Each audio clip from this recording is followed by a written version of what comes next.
You are not choosing. You are being chosen. Most people believe that they use certain apps of their own free will, as if it were a rational and conscious decision. But this is the greatest illusion of the modern world, the illusion of free will within a system designed to manipulate your most primitive desires. When you open social media just for 5 minutes, or scroll through your feed just to take a look, it seems trivial. But behind this simple gesture lies a universe of behavioral engineering, statistics, testing, and mass psychology. Nietzsche, if he were alive today, would say, "Modern man no longer desires, he merely reacts." He reacts to manufactured stimuli, calculated suggestions, instant rewards that shape his routine without him even realizing it. His supposed choice is, in fact, a conditioned reflex. If this topic makes sense to you, subscribe to the channel and turn on notifications so you don't miss the next videos. We live in an age where platforms know your behavior better than you do. They know how long you spend on a video, which words catch your attention, which aesthetics seduce you. You believe you are free because you can still click, but what appears before you has already been decided. It's like a board where each piece is positioned by someone who never appears. And you, believing in your autonomy, only play with the cards you've been dealt. This feeling of control is comfortable, but it's false. Real control requires awareness. It requires denying immediate pleasure. It requires confronting the machine. Nietzsche spoke of the will to power, not as domination over others, but as mastery over oneself. But how can you master yourself when you no longer know what is authentic desire and what is implanted stimulus? The first step to regaining your will is to recognize that you have been hacked, that what you call personal taste has often been artificially cultivated to keep you in a loop. You never really wanted to open that app. You just couldn't help opening it. And that small difference changes everything. Pleasure has been hijacked. It is no longer a sign of freedom, but an instrument of control. And the most dangerous thing is that no one suspects a prison that seems pleasant. Nietzsche warned of the risk of hedonism. When human beings place pleasure as their guiding principle, they become easy to control. Why? Because all that needs to be done is to offer constant stimuli. The mind settles down. Willpower weakens. Identity dissolves. Social media doesn't just sell distraction. It sells microdoses of pleasure with every swipe. Likes, notifications, short videos, addictive sounds, all calculated to keep you in an endless cycle. And the more pleasure you receive, the less you question. The logic is simple. Keep people comfortable, and they won't rebel. But this comfort comes at a high price. It atrophies your resistance. It tames your mind. It turns creative beings into passive consumers. Nietzsche saw life as a tension between forces. He said, "What does not kill me makes me stronger." But constant pleasure prevents this tension. It intoxicates. It numbs. And in place of strength, it instills dependence. The problem is not pleasure itself. It's the type of pleasure. The pleasure you build with effort is empowering. The pleasure you receive on a silver platter over and over again is anesthetic. It takes you out of the present, disconnects you from reality, and makes you accept anything, as long as it keeps the comfortable feeling going. That's why the simple act of deleting an app can seem so difficult. It's not just an icon on the screen. It's the removal of a relief valve, a symbolic cut in an artificial source of comfort. But it is in this cut that something awakens, because when pleasure becomes prison, discomfort becomes liberation. Nothing in your feed is random. Every color, sound, movement, and rhythm has been designed to grab your attention and keep it captive for as long as possible. We're talking about a precise architecture built on the oldest foundation of the human brain, the reward circuit. Behavioral engineers, neuroscientists, and psychologists work together to create digital environments that exploit cognitive vulnerabilities. Infinite scrolling is not a functional innovation. It's a trap. Notifications are not reminders. They are emotional hooks. Algorithms don't show you what you need, they show you what keeps you hooked. Nietzsche would see this as a new form of nihilism, a system that, instead of cultivating values and purpose, offers a series of distractions to fill the void. It is the triumph of dopamine over reflection, of stimulus over meaning. You enter out of curiosity and stay out of addiction. The loop is simple: stimulus, quick pleasure, brief boredom, new stimulus. And the more you go through this cycle, the harder it is to get out of it. Not because of weakness, but because the system was built for this. It's a luxury-designed addiction. Platforms don't want you to be free. They want you to participate in the cycle without thinking. The more time you spend there, the more data you generate. The more predictable you become, the more profitable your behavior is. This is not just an individual addiction. It is a business model based on the manipulation of collective attention. And the worst part? They call it connection. Nietzsche said that man needs obstacles to grow. But when everything around you is designed to eliminate effort, even thinking becomes lazy. The challenge then is to see the system, to see the invisible code that operates behind your digital routine. Because while you believe you're just having fun, someone is profiting from your distraction. And the price you pay is invisible, but real. You wake up tired. You open your phone without thinking. You spend minutes, sometimes hours, in a stream of stimuli that seem light, but drain your energy without leaving a trace. It is a silent, cumulative exhaustion that erodes your ability to concentrate, be present, and create. There is no sweat, no physical effort, but there is loss of focus, loss of memory, loss of direction. Nietzsche would say that modern man suffers not from an excess of suffering, but from a lack of meaning. And part of that loss comes from the inability to sustain silence, to be with yourself without the digital crutch of the next video, the next notification, the next click. Every time you give in to quick stimulation, you train your mind to reject boredom. But it is in boredom that profound ideas are born. It is in the pause that reflection arises. By avoiding emptiness, you also avoid growth. The exhaustion we feel today is not visible because there is no single cause. It is the sum of small fractures. The anxiety of always being available, the pressure to respond quickly, the constant comparison with unreal lives. All of this silently undermines your power. This type of fatigue is not solved with rest. It is solved with rupture, a break with what seems light but drags you down, with what seems social but isolates you, with what seems entertainment but hypnotizes you. Nietzsche saw exhaustion of the spirit as a sign of decadence, and there is nothing more decadent than a human being who has lost the ability to choose where to focus their attention. Because where your attention is, there is your life. And if your attention is fragmented, so is your existence. That's the game we play today, appearing active when we're just being led, keeping ourselves busy, but empty. And the more you try to fill that emptiness with stimulation, the more it grows inside. The challenge isn't just to delete an app. It's to declare war on the system that has hijacked your attention. It's a small gesture on the surface, but profound in essence. Because when you delete an app that feeds your addiction, you're saying, I'm in charge, not the algorithm. Nietzsche saw freedom not as the absence of rules, but as the conquest of oneself. And conquering oneself today begins with what you decide to remove. Because in an age where everyone accumulates, those who cut back take control. Uninstalling is symbolic. It's like pulling out a rotten tooth that seemed harmless but was infecting your entire body. It's clearing mental space, it's making room for silence, for productive discomfort, for the discomfort that reveals how much you had given in. You will notice the withdrawal, the urge to pick up your phone and open the missing app. And at that very moment, something precious happens. You see your addiction head on. For the first time, you realize that the desire was not yours. It was implanted. It is in this confrontation that autonomy is born. Nietzsche spoke of the need to deny, to destroy certain parts of life so that new ones can emerge. And the act of deleting an app, even if it's just one, is that initial cut. It's a denial that affirms a new direction. Don't wait for external reinforcement. The world applauds those who consume, not those who cut back. But every notification ignored, every second returned to your own will, is a brick in the construction of your internal sovereignty. This is not a war against technology. It is a reconquest of attention. And attention is the most valuable asset you have.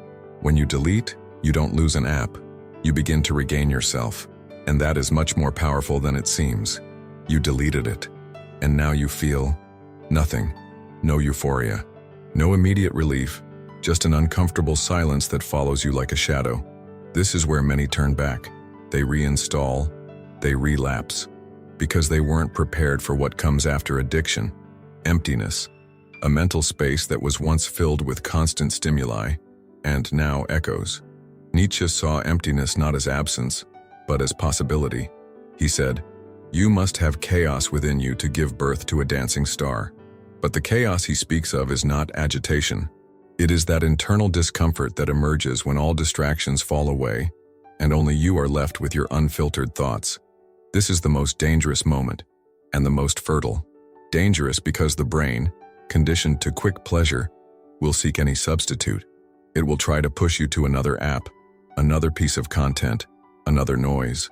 Fertile because in that interval between compulsion and new habit lies the chance for transformation. Few cross this desert, but those who do are reborn, because they begin to realize how much had been swept under the digital rug. Fears, insecurities, forgotten authentic desires. Without the noise, the truth begins to emerge, and the truth hurts at first, but it also liberates. Nietzsche did not believe in evolution through passivity. He saw growth as a continuous tension, an internal struggle, and that emptiness you feel now is part of that struggle. It is the space where the will to power begins to form. You begin to create your own stimuli. You decide what is worth your attention. You rediscover the value of being present without needing a notification to exist. The silence that once bothered you begins to have flavor, and what was once discomfort turns into clarity. But this only happens to those who don't back down, because on the other side of the emptiness, something in you begins to wake up. Without the noise, you begin to hear something forgotten, your own will. Not the desire manipulated by algorithms, but that silent force that pulses behind your gaze when no one is looking. The will to create, to build, to become. Nietzsche called this the will to power, the vital force that drives human beings to surpass themselves. But this will only emerge when the mind is no longer numb, when the constant stimulus is cut off, and the internal field is clear enough for true intention to gain a voice. It is in this rediscovery that you realize freedom is not the absence of rules. It is the presence of direction. You begin to realize that choosing is harder than reacting, that staying focused is harder than getting distracted. But it is precisely in this difficulty that strength lies. The mind, once addicted to quick rewards, begins to get used to slow rewards. Reading something profound, producing something meaningful, being present in a conversation, observing reality without the mediation of a screen. This is training, and like all training, it requires pain at first, and power later. Nietzsche saw the strong man as one who endures the discomfort of construction, one who creates his own values, even when the world around him offers easy shortcuts. As you rediscover your will, you begin to stand out from the crowd. And that's scary, because authentic will is lonely at first. It doesn't please. It doesn't follow trends. It doesn't ask for permission, but it has something that no app can give you: internal consistency. You start doing what needs to be done, even without applause. You begin to feel pleasure not in distraction, but in overcoming. And that's when willpower ceases to be a concept and becomes a muscle. You change, and the environment reacts. Uninstalling an app, breaking the cycle, denying addiction. It seems like an individual thing, but it affects collective structures. Because when you break away, you become an uncomfortable mirror for those who are still trapped. Nietzsche said, "He who has a reason to live can endure almost anyhow." But he also knew that living with purpose in a numb world is an affront. The system tolerates almost everything except real autonomy. Get ready. There will be jokes, disdain, looks of inverted superiority. You think you're better than everyone else? What's the point? It's just an app. But these reactions aren't about you. They are defenses from those who aren't ready to leave. The world is set up to reward conformity, be constantly accessible, follow trends, participate in viral conversations, post, react, comment. You step out of this, and the system interprets it as a threat. This is where Nietzsche becomes more relevant than ever. He saw the authentic individual as a problem for the masses, because the authentic exposes the emptiness of the collective. You begin to see how much relationships were held together by shared superficiality, how much the social was in fact mutual stimulation for convenience. And when you step out of it, the real test begins. Maintaining your position without needing validation from others. The will to power demands it. to remain steadfast even in the face of momentary isolation, to trust more in internal coherence than in external approval. This is not arrogance. It is maturity, the ability to sustain a silent choice in a world that screams distractions, to stick with a decision that no one understands, but that you feel is real. With each external resistance, a confirmation, you are on the right path, because only those who dare to leave the system disturb it. When addiction dissolves, pleasure must be reinvented, and what you discover may surprise you. There is a deeper, denser, more lasting pleasure, one that does not come from the screen, but from construction, from conscious action, from movement that comes from within. Nietzsche saw true pleasure as a byproduct of creation. It did not come from distractions, but from purposeful effort. It was the joy that springs forth when you feel like the author of your own existence, not just a spectator of other people's content. Without constant stimulation, your mind begins to regenerate. Focus returns, creativity awakens, ideas gain space. You begin to find pleasure in things that once seemed slow, finishing a project, writing something with depth, being present in a real conversation, feeling time with awareness. And then you realize, the most powerful pleasure is the one that requires effort. It's not what gives you immediate relief, but what strengthens you over time. It's not the pleasure that disconnects you from pain, but what connects you to meaning. You are no longer running away from emptiness. You are filling it with density. You are no longer distracting yourself. You are getting involved. The difference is brutal. Before, pleasure controlled you. Now, it accompanies you. Before, it was the end. Now, it is the consequence. Nietzsche said that art was the highest form of affirmation of life. And today, regaining the ability to create in any form is a silent revolution. You stop consuming and start building. You stop reacting and start proposing. The pleasure of building is slower, yes, but it is also more stable, more complete, more yours. And no one can take that away from you. In the end, it wasn't about an app. It was about you, about the kind of person who decides to cut out the excess, confront addiction, and regain their center. A simple choice in form, but brutally transformative in essence. Nietzsche did not preach escape from the world. He preached confrontation with it. And in this script, you did exactly that. You faced the illusion of choice, exposed the engineering of addiction, crossed the void of silence, regained your will, faced external pressure, and rediscovered a source of pleasure that doesn't diminish you. It builds you up. Cutting out isn't giving up. Cutting is creating space. It is regaining what is rightfully yours. Attention, time, clarity. In a world where everyone follows the flow, saying no is the beginning of a new identity. This choice has no marketing. It has no social validation. It is lonely at first and powerful in the end. Because every gesture of internal reconquest reinforces your sovereignty. You don't have to delete everything, but you need to start with something. And when you start, something in you aligns. That's the point. You're not losing a pleasure. You're creating a new structure of being. You're not depriving yourself. You're remaking yourself. Nietzsche saw the strong man as one who creates his own values in the face of chaos. And today, in the face of digital chaos, creation begins with cutting. In the cut that repositions you. In the cut that reinvents you.